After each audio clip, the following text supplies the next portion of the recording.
হেদায়েত করেছেন নবী দিয়ে, ঠিক কিনা? জি হ্যাঁ।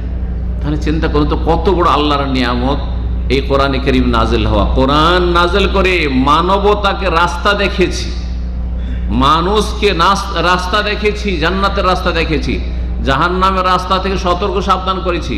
অকুনতুম আলা শাফা হুফরাতিম মিনান নার, তোমরা তো জাহান্নামের কিনারায় চলেই গেছিলে, আল্লাহ বলছেন সূরা আলে ইমরান। আল্লাহ বলছেন যে তোমরা এমন অবস্থায় চলে গেছিলে, মানবতা এমন জায়গায় চলে গেছিল যে আলা শাফা হুফরাতিম মিনান নার, জাহান্নামের গর্তের কিনারে আছাড় খেয়ে পড়তে যাচ্ছেন, মরলেই জাহান্নাম, মরলেই জাহান্নাম।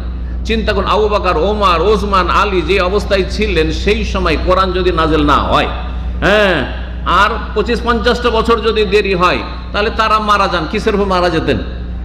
শিরক কুফরের উপর কিনা? তাহলে জাহান্নামের কিনারায় তোমরা ছিলে। ফাআনকাযাকুম মিনহা, আল্লাহ তোমাদেরকে সেখান থেকে উদ্ধার করে রক্ষা করেছেন। গর্তের